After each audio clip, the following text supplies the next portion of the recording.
Hi, everyone. My name is Deron, and I just want to say I don't make excuses. What I lack is what I lack. That goes for monetary gain, that goes for intelligence, and etc. But I know that I stopped making excuses a long time ago. Now, I can say, well, the deck was stacked against me from the beginning. I grew up in a poor family. My parents didn't teach me how to be fiscally responsible, or they didn't teach me financial intelligence, or they didn't teach me how to regulate my emotions. So I'm just impulsive and I have sporadic behavior, and so I just do things on impulse. I have tons of excuses I can come up with. But here's the thing, what you strive for, if it's greatness, you will achieve greatness. It takes a tremendous amount of effort to do nothing. And I know some of you guys are like, well, what do you mean? Well, it takes a lot of effort not to do anything. First, you have to make it up in your mind. Well, I'm not good enough. I'm not smart enough. I can't do it. I would never be able to ascertain to anything that I would say would be worth my wow in life. Well, that takes a lot of thinking power. It takes a lot of discipline to be lazy. I mean, don't you agree? But that same amount of effort that you are, using all this mental effort just to be stagnant in your life. I know there are tons of people who are way older than me who cannot read. But why can they not read? It's because they have made that choice. There's adult education. I'm just going to tell you guys like this, plain and simple. Living in the United States, none of us can complain and say that the deck is stacked against us. Being fully aware of the conditions in third world countries, that they have it a hell of a lot harder than we do in the United States. And even per capita in the United States, we are the richest in the world per capita. We have tons of resources.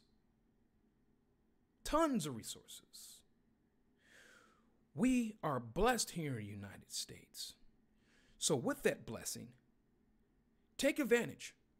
Seize every opportunity that you have in this great country of ours and strive for greatness. Stop settling for excuses. Because when you settle for excuses, that is when you have quit the game of life.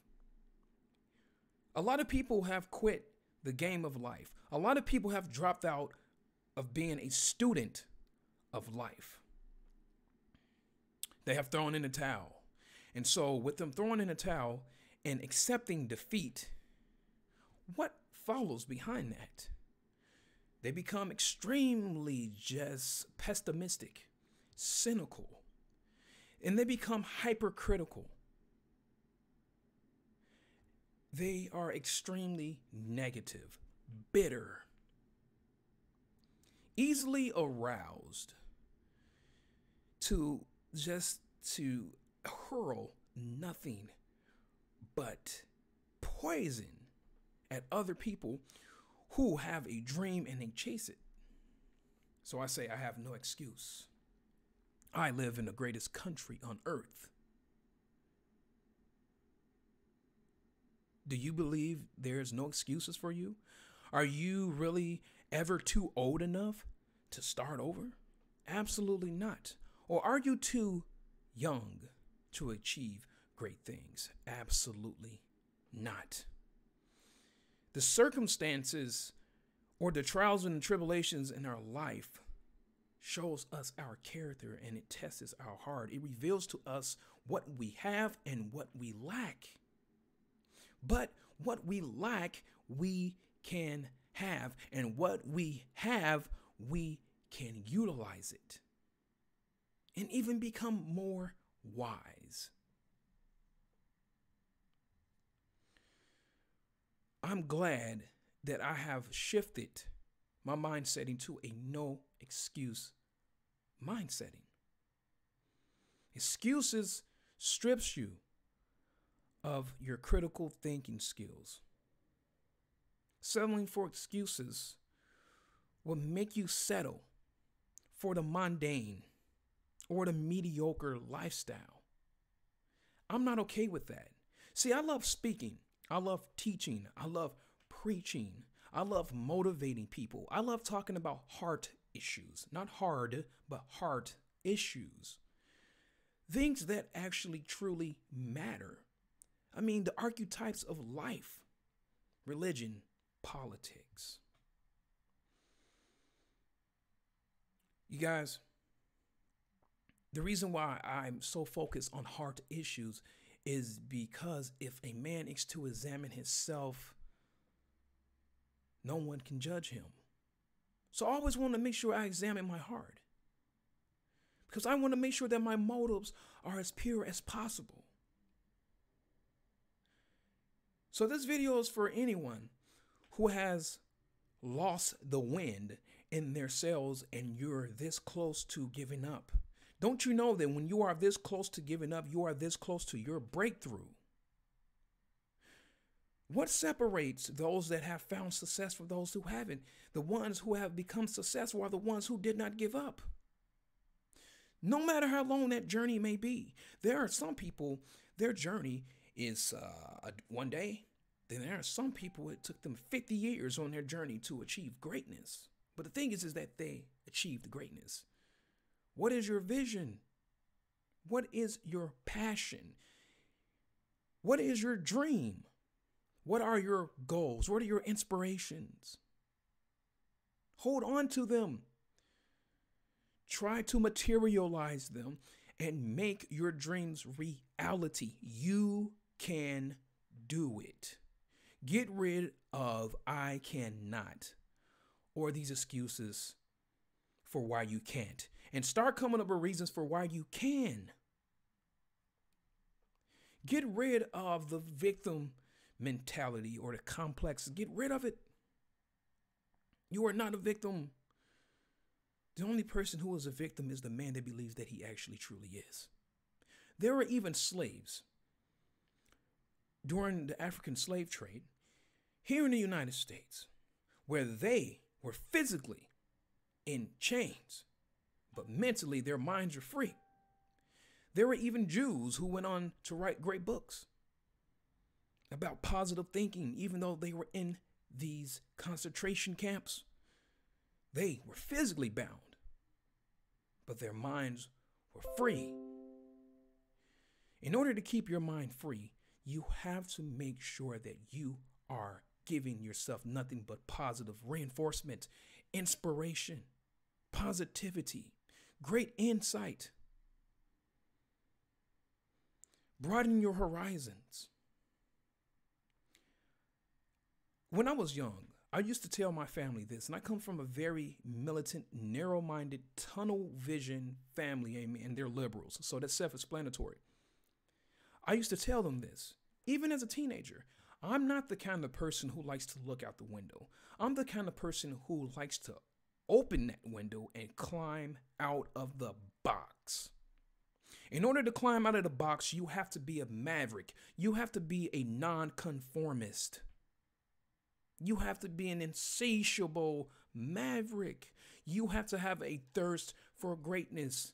And the reason why we all have different visions is because we are different individuals, but we have one thing in common. We all want greatness. And if a person says they do not want greatness, then they have thrown in the towel and they have surrendered all their hopes and dreams, and they are no longer ambitious. But don't settle for that. Those are those people who are the angry drunks, those who are the dream stealers, those who are really cynical and just narrow-minded, closed-minded, even at that. Stay away from people who spew poison. Each and every one of you, my subscribers, you guys are great people. This is something that I tell my guys when I'm teaching classes, okay? Sometimes I can have up to close to about 90 guys that I'm speaking to, who I am pouring into daily. This is something that I always tell them. And these people are from prison. These people were drug dealers. These people are recovering addicts, okay? Ex-women beaters and ex-murderers and all this kind of stuff. These are the people that I work with every day. But I always tell them this. I don't care what the world says about you. What truly matters is what you think about yourself. And the only thing that can actually change the way that you think about yourself is action. Action. I said the easiest thing to do is to do it. But yet it is the hardest thing to do. How come the simplest things in life are always the hardest things to do? A lot of people will say, well, because taking action requires a lot of faith. Dun, dun, dun, dun, dun, dun. You hit the nail right on the head. Yes, faith. Walk in faith. Hope, which is the substance of things that are unseen, things that are hoped for.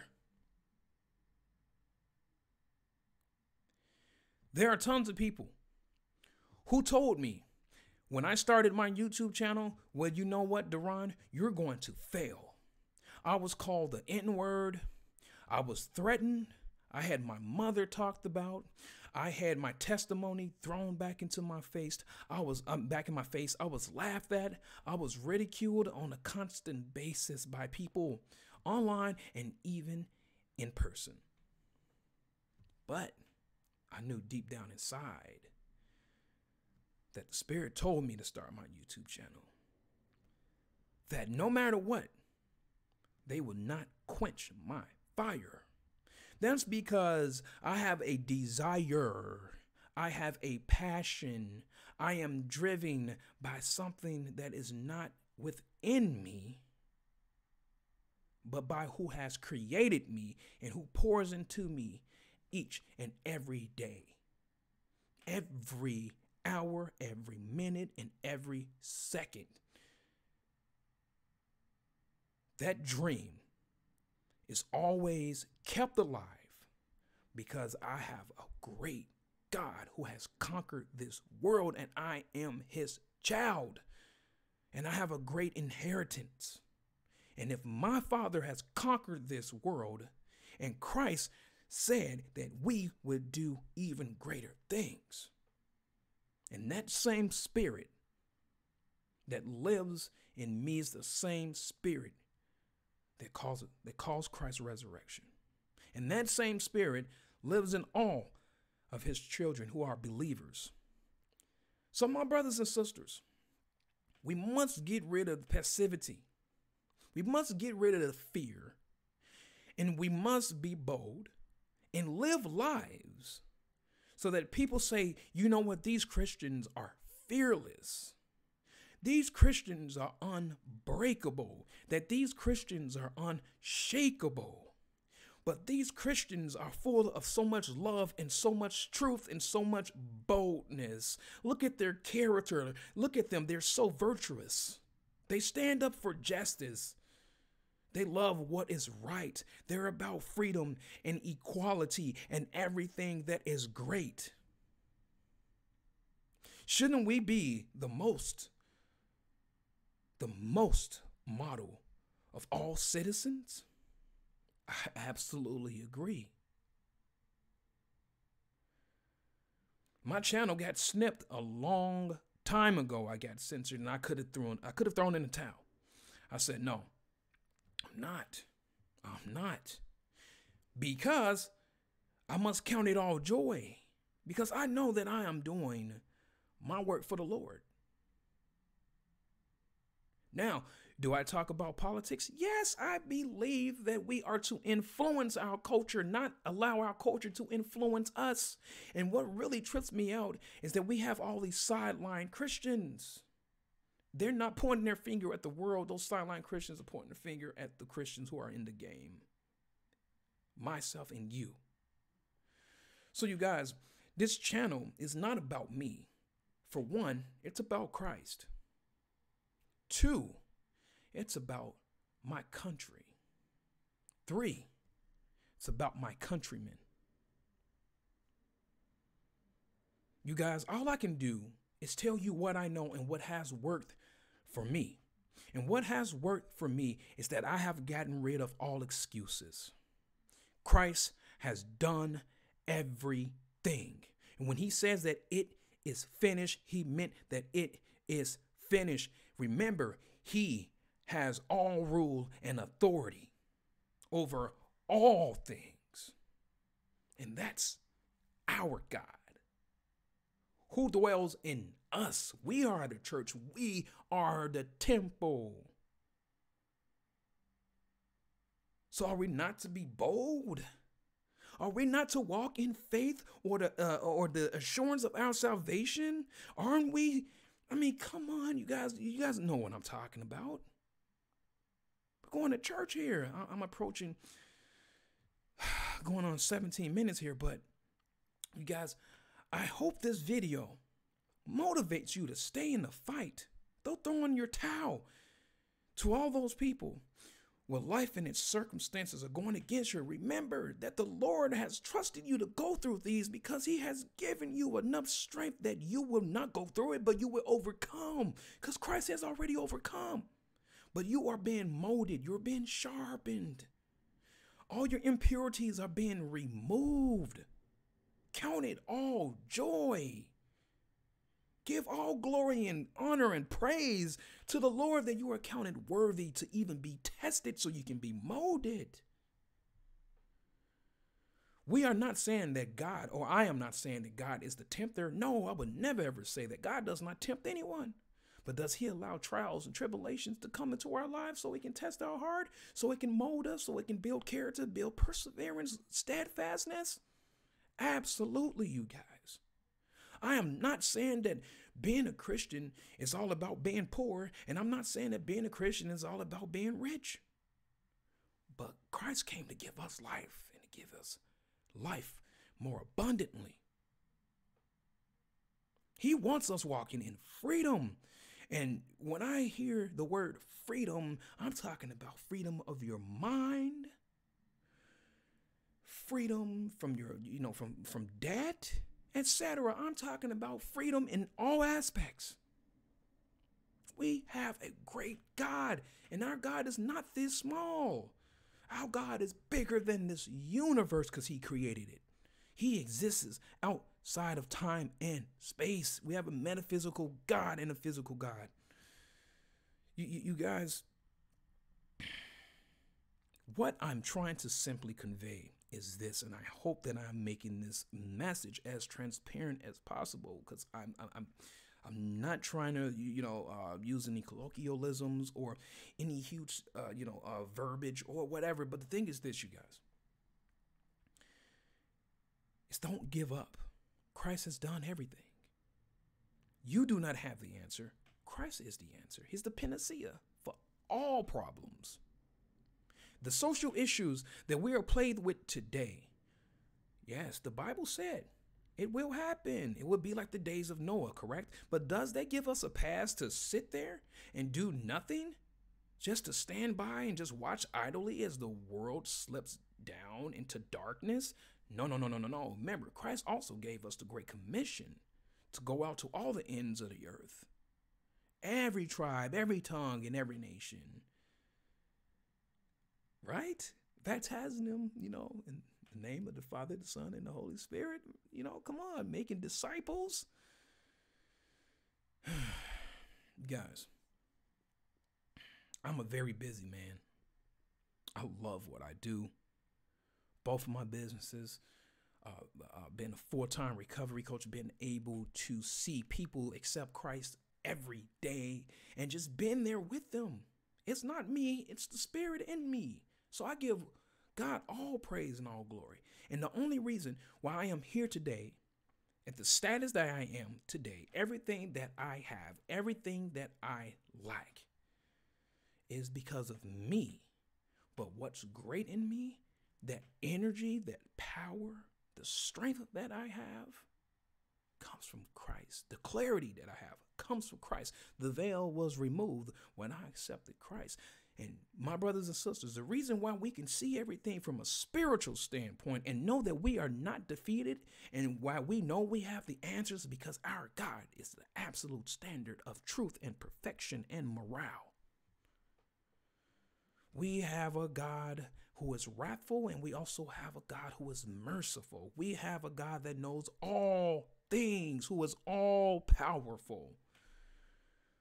We know this, and all things are held together by Christ, and all things God can work out for his glory for all those that trust in him.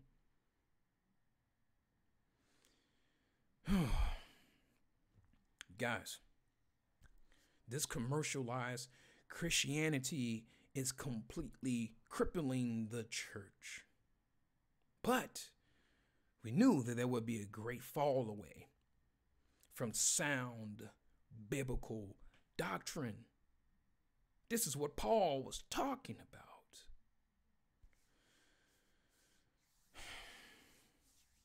My brothers and sisters, let me tell you something. Christ is returning. Period. It's inevitable. He is returning. Biblical prophecy cannot be refuted. It is irrefutable. We are watching prophecy be fulfilled right now before our eyes with the level of immorality and perversion that we are witnessing. The corruption, or I should say the distortion, or the blemish of doctrine. We have false teachers amongst us in a great multitude never ever seen before. We have fake religions coming in and feeding the masses lies. We have radical alternative lifestyle movements such as homosexuality,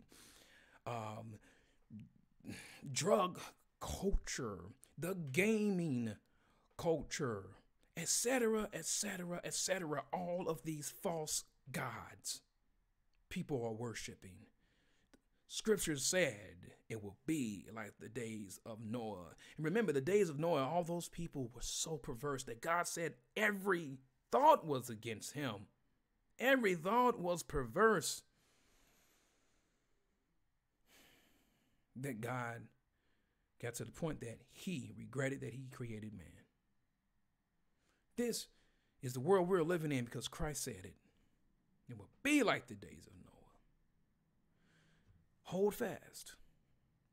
Christ is coming. But also, if the Spirit has put a dream, a vision, a desire in you, please bring it to reality. By walking in obedience to Christ. By answering your call. Christ will give you the strength to do all that he has called you to do. He is faithful. He will never, ever, ever fail you, ever, nor forsake you. No matter what, even in death, it is victory. My brothers and sisters, the Christian life is not all about fairy dust and rainbows and, cake frosting and millions of dollars. No. One of the biggest things about the Christian life is suffering, servitude, consideration, discipline, boldness and clarity, and great obedience out of love. But mostly it's love. The greatest is love. That's why I have to tell the truth, because I truly love a person, to tell him the truth. I don't care about your feelings. I care about your soul. But my brothers and sisters, do not give up. Stay in the fight. Christ has done it all. Just remain obedient. Trust in the Lord and not in yourself. And do not trust in man. Our job is to trust in God, love God, so that we can love man. We don't put our trust in man, nor anything in this world. We store up our treasures in heaven. Oh, my brothers and sisters, let me tell you something. It's like almost every day I'm reminded of how great heaven will be. No more suffering. No more of this flesh. We have our spiritual bodies brought into the completion through Christ. We are made complete. The marathon is over. But you have to remember that this world is temporal. So yes, we can hurt. We can suffer here, but it's only temporary because we have all eternity to be with our God. And I'm not talking about a heaven that is full of sex or little boys who are like pearls or virgins and all this stuff, and you get to drink all this type of wine. No, not no Islamic version. I'm talking about a true heaven where we are worshiping around a throne. A heaven where the streets are made of gold and there are many mansions, where there's love, that you don't have to have sex. You don't have to desire a wife. You don't even have any desires of your flesh. But we have direct relationship with our God. What's better than that? Nothing is better than that. We will be able to sit with the slaughtered, perfect, spotless, sacrificial lamb and talk with our God and learn all the great mysteries of the universe. That is worth it, isn't it? That is worth it.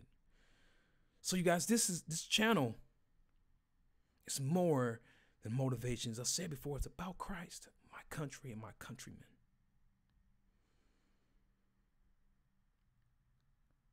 But this channel is a movement of love and boldness and servitude. And I know sometimes I may become a little too overly passionate or whatever it is. I want you to understand my heart is in the right place, even though my heart is evil. Yes, I'm not going against the scriptures on that. The heart is evil. I still wrestle with my flesh. Yes, I do. There's a lot of things where I get a lot of righteous indignation about. But you guys, let me just tell you this. Being a Christian, it's the hardest thing you will ever sign up for in your life, but it's the most rewarding. Because we only suffer for a short time to live in eternity of greatness. We can't even fathom how amazing, how glorious, how majestic heaven is going to be for us all. Sorry this video is so long. But I just want to say, I love you all. And I want you to know, I'm not responsible for your salvation. I'm not. I'm responsible for at least letting you hear the gospel. I'm responsible for warning you and telling you about what evil is. I am responsible to love you, give you the truth, uncompromised.